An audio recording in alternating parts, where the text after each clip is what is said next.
আপনারা ধারাবাহিকভাবে শুনছেন জঙ্গলের মধ্যে এক হোটেল, শ্রীযুক্ত সুনীল গাঙ্গুলি মহাশয়ের লেখা। আজ শুনবেন তৃতীয় পর্ব। ঠিক 6:30টায় হোটেলের রিসেপশন থেকে ফোন এলো। অশোক দেশাই দেখা করতে এসেছেন। তিনি ওপরে আসতে চান। সন্তু দরজা খুলে দিল। সেই মাইক নামের ছেলেটি অশোক দেশাইকে সঙ্গে করে নিয়ে এসেছে। আরও একজন লোক রয়েছে অশোক দেশাইয়ের সঙ্গে। ইনি একজন আফ্রিকান, পাক্কা সাহেবি পোশাক পরা। অশোক দেশাইয়ের পোশাকও সেই রকম। তার গায়ের রং এত ফর্সা যে সাহেবদের মতনই দেখায়। অশোক দেশাই দরজা দিয়ে ঢুকে কাকাবাবুর হাত ধরে ঝাঁকুনি দিয়ে বললেন, গুড ইভিনিং মিস্টার রায়চৌধুরী, আশা করি নাইরোবি আপনার ভালো লাগছে। কাকাবাবু সন্তুর সঙ্গে তার আলাপ করিয়ে দিলেন। অশোক দেশাই তার সঙ্গীর দিকে হাত দেখিয়ে বললেন, ইনি মিস্টার শ্যাম নিনজানে। ইনি এখানকার প্রেসিডেন্ট মোয়ের আত্মীয়, এই দেশের ফিনান্স সেক্রেটারি এবং আমার বিজনেস পার্টনার। অশোক দেশাই এমনভাবে কথাগুলো বললেন যাতে বোঝা গেল যে তার সঙ্গীটি একজন বিশেষ কেউ কেটা লোক। প্রেসিডেন্টের আত্মীয় হওয়াটাই তো একটা বিরাট ব্যাপার। মিস্টার নিনজানে যে কাকাবাবুকে দেখে দারুণ অবাক হয়েছেন তা তিনি লুকোবার সামান্য চেষ্টাও করলেন না। তিনি প্রায় হাঁ করে একবার কাকাবাবুকে দেখছেন, একবার অশোক দেশাইয়ের দিকে তাকাচ্ছেন। কাকাবাবু বললেন, বসুন, আপনারা বসুন। মিস্টার নিনজানে তবু দাঁড়িয়ে থেকেই অশোক দেশাইয়ের দিকে ফিরে বললেন, এই ভদ্রলোকের কথায় আপনি বলছিলেন? ইনি একজন অ্যাডভেঞ্চারার। ইনি পৃথিবীর অনেক জায়গা। অশোক দেশাই বললেন, ইনি মিস্টার রাজা রায়চৌধুরী, আমার আঙ্কেল একে পাঠিয়েছেন। কাকাবাবু হেসে বললেন, আপনি নিশ্চয়ই আমার মতন একজন খোঁড়া মানুষকে দেখে অবাক হয়েছেন। মিস্টার নিনজানি বললেন, হ্যাঁ, আমি ফ্র্যাঙ্কলি বলছি, আমি অশোকের মুখে গল্প শুনেছিলাম আপনি নাকি হিমালয় পাহাড়ে একদল ক্রুককে ধরার জন্য 11-12 হাজার ফিট ওপরে উঠেছিলেন। সেটা কি অনেক দিন আগের কথা? না, খুব বেশি দিন আগে না, বছর 5-6 হবে। আমার একটা পা অবশ্য তার আগেই অকেজো হয়ে গেছে। কিন্তু সেটা কি করে সম্ভব? এই পা নিয়ে আপনি হিমালয় পাহাড়ে উঠেছিলেন কি করে? বুঝিয়ে বলছি, বসুন আগে। আমাদের সংস্কৃত ভাষায় একটা কথা আছে, পঙ্গু লঙ্ঘয়তে গিরিং। তার মানে হলো, ভগবানের কৃপা হলে আমার মতো কানা খোঁড়া পঙ্গুরাও পাহাড় ডিঙিয়ে যেতে পারে। আপনি ভগবান মানেন? হ্যাঁ, অফকোর্স ভগবান মানি। আমি একজন নিষ্ঠাবান খ্রিশ্চান। আমি ভগবান বিশ্বাস করি না। আমি বিশ্বাস করি মানুষের অফুরন্ত মানসিক শক্তিকে। মনের জোর থাকলে মানুষ সব কিছু করতে পারে। পাহাড়ে উঠতে গিয়ে আমি পা পিছলে পড়ে মরে যেতেও পারি। তা বলে সেই ভয়ে আমি কোনোদিন পাহাড়ে উঠতেই চাইব না, তা তো হয় না। কত লোক তো শহরের রাস্তায় গাড়ি চাপা পড়েও মরে।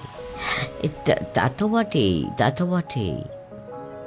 আপনারা চা কিংবা কফি কি খাবেন বলুন, কিছু আনাবো?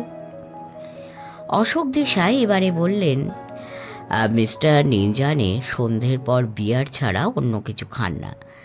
আমার কোনো রকম নেশা নেই, পানও খাই না। আমি মিস্টার নিনজানের জন্য বিয়ার বলে দিচ্ছি। মিস্টার নিনজানে হাত তুলে বললেন, আমি যথেষ্ট বিয়ার পান করে এসেছি। রাত্রিরে আরেকটা জায়গায় নেমন্তন্ন আছে, সেখানে গিয়েও অনেক খেতে হবে। এখন কিছু খেতে চাই না, এখন কাজের কথা হোক। কাকাবাবু বললেন, কাজের কথা কিছু আছে নাকি? আমি তো জানতুম না। আমার ধারণা আমরা এখানে ছুটি কাটাতে এসেছি। অশোক দেশাই বললেন, না, আপনার ভবিষ্যৎ প্রোগ্রাম নিয়ে 2-4টে কথা বলার ছিল। সন্তু ওদের কাছে না বসে একটু দূরে দাঁড়িয়ে আছে। তার দিকে কেউ মনোযোগ দিচ্ছে না। সে এক দৃষ্টিতে মিস্টার নিনজানেকে লক্ষ্য করছে। ওকে অনেকটা বক্সার মোহাম্মদ আলীর মতন দেখতে, কিন্তু ওর গলার আওয়াজটা কেমন যেন চেনা চেনা। দুপুরে যারা ভয় দেখিয়ে টেলিফোন করেছিল তাদের মধ্যে প্রথম যে লোকটা চিবিয়ে চিবিয়ে ইংরেজি বলছিল, তার গলার আওয়াজটা ঠিক মিস্টার নিনজানের মতন নয়। কিন্তু তা কি করে সম্ভব? উনি কাকাবাবুকে ভয় দেখাতে যাবেন কেন? কাকাবাবু বললেন, আমি মিস্টার নিনজানেকে একটা ব্যক্তিগত প্রশ্ন করতে পারি? মিস্টার নিনজানে বললেন, নিশ্চয়ই। আপনার বয়স কত? হঠাৎ এই প্রশ্ন? মিস্টার রাজা রায়চৌধুরী, আপনি আমাকে এই প্রশ্ন করলেন কেন ঠিক বুঝতে পারলাম না তো। এমনি কৌতূহল। আমি আফ্রিকানদের বয়স বুঝতে পারি না। আপনার মুখের চামড়া একটু কুঁচকে গেছে, কিন্তু আপনার চুল কুচকুচে কালো। আমার বয়স 58। তাহলে তো আপনি আমার চেয়েও বেশ কয়েক বছরের বড়, কিন্তু আপনার স্বাস্থ্য আমার চেয়েও ভালো। আপনার মাথায় কত চুল? আমি আজ পর্যন্ত একজনও টাক মাথা আফ্রিকান দেখিনি। নিনজানে এবারে অট্ট হাসি হেসে উঠলেন। এতক্ষণ বাদে তাকে বেশ সহজ মনে হলো। তিনি পকেট থেকে একটা সিগারেটের প্যাকেট বার করে কাকাবাবুর দিকে এগিয়ে দিয়ে বললেন, চলবে? কাকাবাবু দুদিকে মাথা নাড়লেন। মিস্টার নিনজানে নিজে একটা সিগারেট ধরিয়ে বললেন, তাহলে একটা মজার গল্প বলি, শুনুন। আপনি ব্রাইট ক্রিম বলে চুলের একটা ক্রিম আছে, নাম শুনেছেন? হ্যাঁ শুনেছি, আমাদের দেশেও চলে। একসময় আফ্রিকার কয়েকটা দেশ সেই ব্রাইট ক্রিমের খুব বিক্রি বেড়ে গেল। দোকানদারেরা সাপ্লাই দিয়ে কুলিয়ে উঠতে পারে না। তখন যে বিলিতি কোম্পানি এই ক্রিম বানায় তাদের টনক নড়ল। তারা বুঝতেই পারল না হঠাৎ আফ্রিকায় এদের চুলের ক্রিমের বিক্রি বাড়ল কেন। আফ্রিকানদের তো এত পয়সা নেই। হেড অফিস থেকে 2-3 জন সাহেব এলো খোঁজ খবর নিতে। তারা কিছুই বুঝতে পারল না। প্রত্যেক দোকানদার বলছে, সাহেব আরো বেশি করে ব্রাইট ক্রিম পাঠাও, খদ্দের ফিরে যাচ্ছে, আমরা গালাগালি খাচ্ছি। তারপর আরো 2 জন বড় সাহেব এলো মার্কেট রিসার্চ করতে। তাদের জিনিস বিক্রি হচ্ছে ঠিকই, কিন্তু কেন যে এত বেশি বিক্রি হচ্ছে তা কিছুতেই ধরতে পারছে না। প্রত্যেক মাসে ডিমান্ড দ্বিগুণ হয়ে যাচ্ছে। তখন কোম্পানি ঠিক করলো আফ্রিকার এই কয়েকটা দেশে এই সুযোগে আরো ব্রাইট ক্রিম পাঠাবে, বিক্রি আরো বাড়বে। প্রত্যেক কাগজে বড় বড় বিজ্ঞাপন দিল, ব্রাইট ক্রিম চুলের স্বাস্থ্যের পক্ষে অত্যন্ত উপকারী। চুল ভালো রাখতে হলে প্রত্যেক দিন ব্রাইট ক্রিম ব্যবহার করুন। শুধু খবরের কাগজের বিজ্ঞাপন নয়, গ্রামে গ্রামেও এই বিজ্ঞাপনের হোর্ডিং টানানো হলো। তার ফলে কি হলো বলুন তো? এই বিজ্ঞাপন বেরোবার পর ব্রাইট ক্রিম বিক্রি একদম বন্ধ হয়ে গেল, আর কেউ ওটা কেনে না। গল্প শেষ করে মিস্টার নিনজানে বিরাট জোরে চেঁচিয়ে হাসতে লাগলেন। কাকাবাবু বললেন, আমি কিন্তু গল্পটার মর্ম ঠিক বুঝতে পারলুম না। অশোক দেশাই বললেন, বাকিটা আমি বুঝিয়ে দিচ্ছি। আসলে ব্যাপার কি জানেন, আফ্রিকার বিভিন্ন উপজাতির লোক ওই ক্রিম কিনতো টোস্টে মাখিয়ে খাবার জন্য। জিনিসটা স্বাদও ভালো, দামেও মাখনের চেয়ে সস্তা। যখন তারা জানলো ওটা চুলের ক্রিম, তখনই তারা কেনা বন্ধ করে দিল। চুলের যত্ন করার জন্য পয়সা দিয়ে কোনো চুলের ক্রিম কেনার কথা সাধারণ লোক কল্পনাও করতে পারে না। ভালো গল্প, আশা করি এটা সত্যি। মিস্টার নিনজানে বললেন, মোটেই সত্যি নয়, নিছকই গল্প। তবে আপনি আমাদের চুলের কথা তুললেন তো। জানেন, আমাদের এখানে অনেকে আবার ভাবে আমাদের তুলনায় ভারতীয়দের চুল বেশি সুন্দর। অশোক দেশাই বললেন, এবারে আমার কথা সেরে নি। 7:30টার সময় আমার আরেকটা অ্যাপয়েন্টমেন্ট আছে। মিস্টার রায়চৌধুরী, এখানে আপনার প্রোগ্রাম কি তা জানেন নিশ্চয়ই। প্রোগ্রাম তো সেরম কিছু নেই। ভুলা ভাই দেশাই আমাকে বলেছেন এখানে 2-1 দিন থাকার পর আমরা অন্য একটা জায়গায় চলে যাব। মাসাইমারা ফরেস্টে নাকি আপনারা একটা নতুন হোটেল খুলেছেন, সেখানে আমাদের থাকার কথা। অশোক দেশাই গলা খাঁকারি দিয়ে বললেন, সেই ব্যাপারেই আপনাকে দু একটা কথা বলতে এসেছি। আপনি এই হোটেলে যতদিন খুশি থাকতে পারেন। যদি কোথাও বেড়াতে যেতে চান, ভিক্টোরিয়া লেক কিংবা কিলিমানজারো পাহাড়ে, তারও সব ব্যবস্থা করে দেওয়া যাবে। কিন্তু মাসাইমারা ফরেস্টে যে হোটেলে আপনাদের যাওয়ার কথা আমার কাকা আপনাদের বলে দিয়েছেন, সেখানে যাওয়াটা ঠিক হবে না। তাতে একটু সন্দেহ দেখা দিয়েছে আর কি। আমরা সেখানে গেলে আপনাদের অসুবিধা হবে? হ্যাঁ, তাহলে থাক, যাব না, কাকাবাবু বললেন। অশোক দেশাই একটু জোরে বলে উঠলেন, না না, আমাদের অসুবিধে কিছু নেই। আপনি গেলে আমরা খুবই খুশি হব, কিন্তু আপনি আমাদের মাননীয় অতিথি। সেখানে গিয়ে যদি আপনার খারাপ লাগে, মানে কেন? সেখানে খারাপ লাগবে কেন? আপনার কাকা সেই জায়গাটার উচ্চ প্রশংসা করেছিল। মাসাইমারা ফরেস্ট আমারও দেখার খুব ইচ্ছে আছে, বিশ্ববিখ্যাত ফরেস্ট। আমার ভাইপোকে নিয়ে এসেছি, ওরও খুব ভালো লাগবে এই আশা করে। তাহলে পুরো ব্যাপারটা আপনাকে খুলে বলতে হয়। হ্যাঁ, বলুন। মাসাইমারা গেম রিজার্ভের একেবারে মাঝখানে কয়েকটা হোটেল আছে। তার মধ্যে একটা আমরা নিয়েছি, এখনো কিনিনি, আপাতত ম্যানেজমেন্টের ভার নিয়েছি। 6 মাস দেখার পর পুরোপুরি কিনে নেব, সেরকম কথা আছে। সেই হোটেলের নাম লিটল ভাইসরয়। অদ্ভুত নাম তো, ভাইসরয় আবার লিটল। এই নামটারও একটা ইতিহাস আছে। আগে ওখানে শুধু ভাইসরয় নামে একটা হোটেল ছিল, তারপর খুব কাছাকাছি আর একটা হোটেল খোলা হলো, তার নাম দেওয়া হলো লিটল ভাইসরয়। আসলে দ্বিতীয় হোটেলটা যেটা নতুন, সেটাই বেশি বড়। ক্রমে এক সময় মূল ভাইসরয় হোটেল উঠে গেল, কিন্তু অন্য হোটেলের নাম লিটল ভাইসরয়ই রয়ে গেল। এই হোটেলটাই এখন আমাদের। সেখানে আমি গেলে আপনাদের কি অসুবিধা হবে? আরে না, আমাদের অসুবিধার কোনো প্রশ্নই নেই। বরং আপনার মতো একজন মানুষ গেলে আমাদের খুবই উপকার হতে পারে। আমার কাকা সেই কথা ভেবেই আপনাকে পাঠিয়েছেন, কিন্তু ভালো মন্দ সব দিক আপনাকে আগে জানানো দরকার বলে আমি মনে করি। সেটাই আমার নীতি। মন্দ দিক কিছু আছে বুঝি? মিস্টার রায়চৌধুরী, লিটল ভাইসরয় খুব দামি হোটেল। ওটা চালাবার খরচ অনেক। প্রধানত ইউরোপিয়ান ও আমেরিকানরাই ওখানে বেড়াতে যায়, কিন্তু গত 3-4 মাস ধরে ওখানে টুরিস্টের সংখ্যা খুবই কমে গেছে। লোকে ভয়ে ওখানে যেতে চাইছে না। হোটেলে 2 জন বোর্ডার রহস্যময়ভাবে উধাও হয়ে গেছে। অনেক খোঁজাখুঁজি করেও তাদের খুঁজে পাওয়া যায়নি। খুঁজে পাওয়া যায়নি মানে হারিয়ে গেছে, না কোথাও কোনো জন্তু জানোয়ারের হাতে পড়েছে? প্রথমত, ওখানে আমরা খুব সাবধানতা অবলম্বন করি।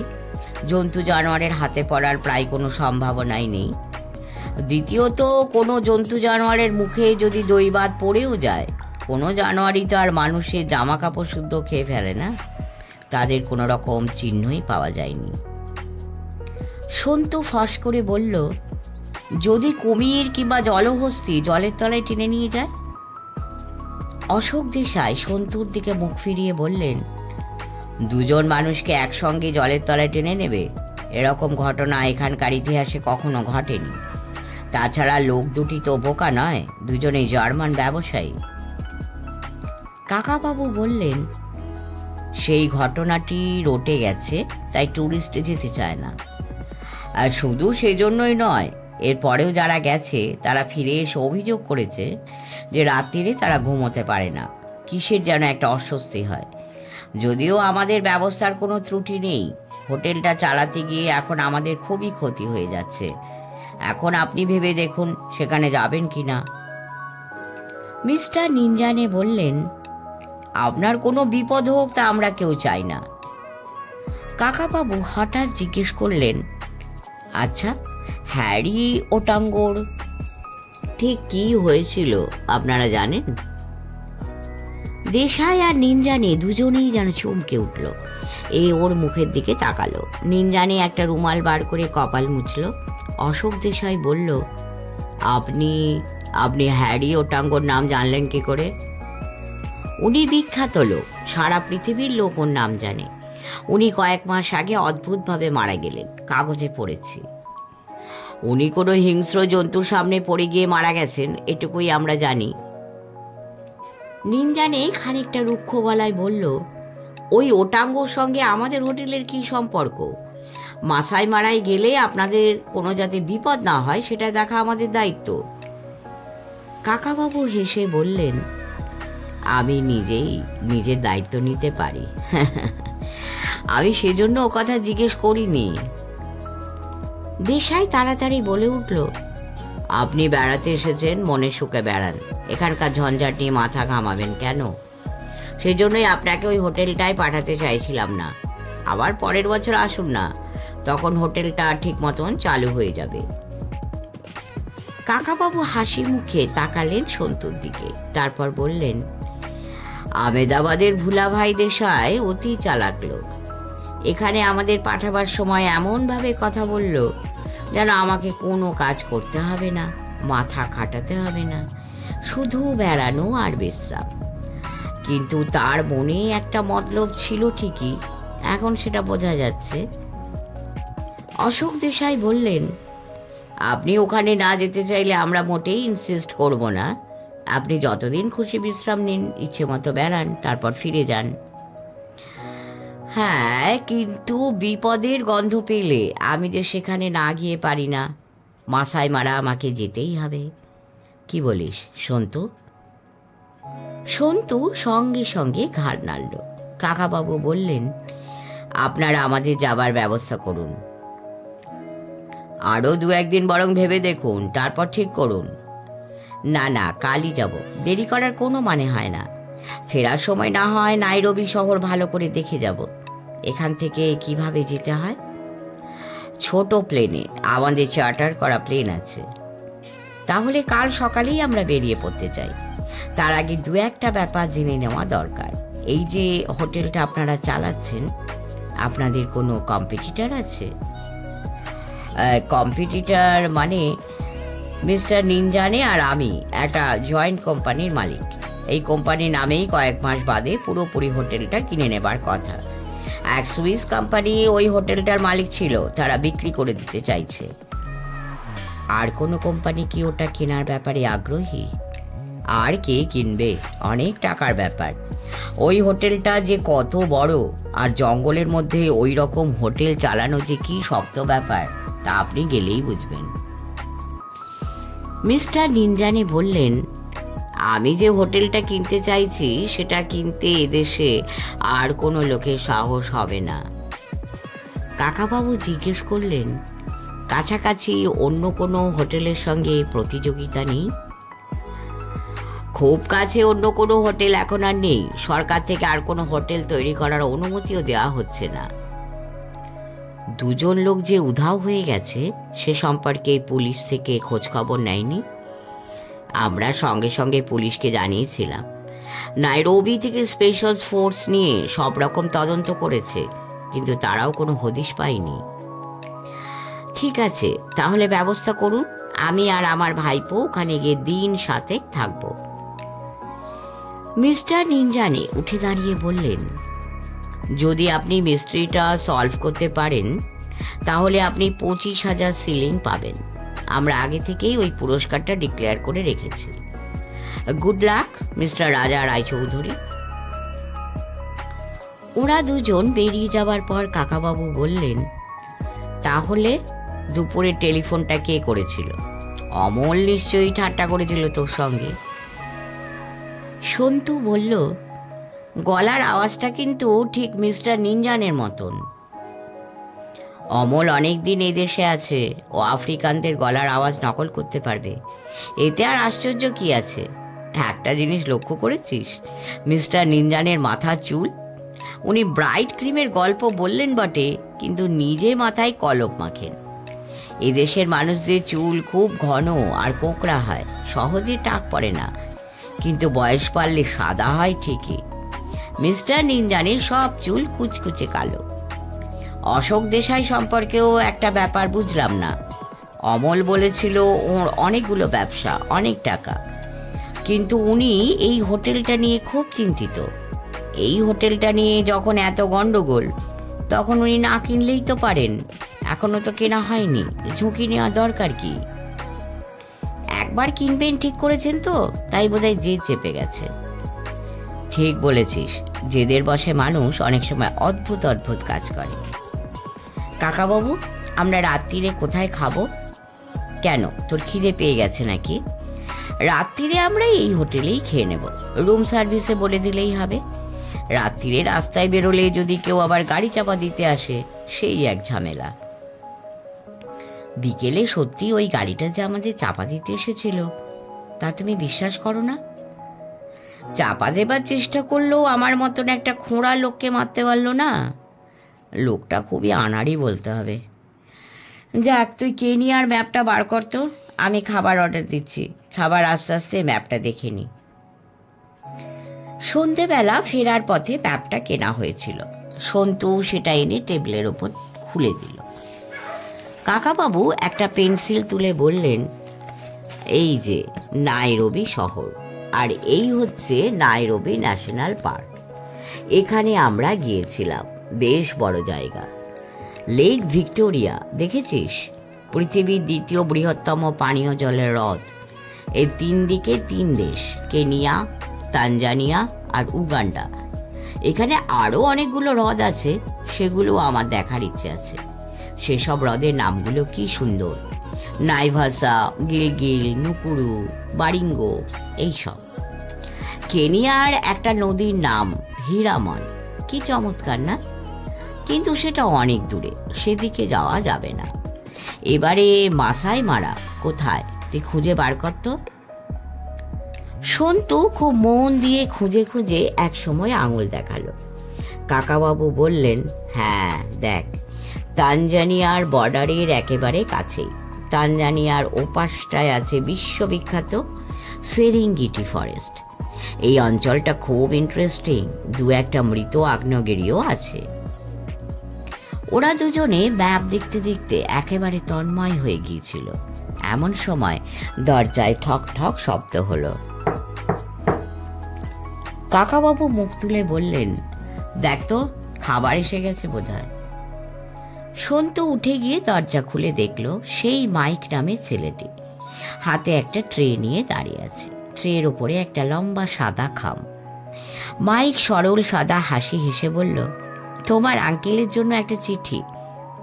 কে দিয়েছে? একজন জেন্টলম্যান দিয়ে বলল এক্ষুনি পৌঁছে দিতে।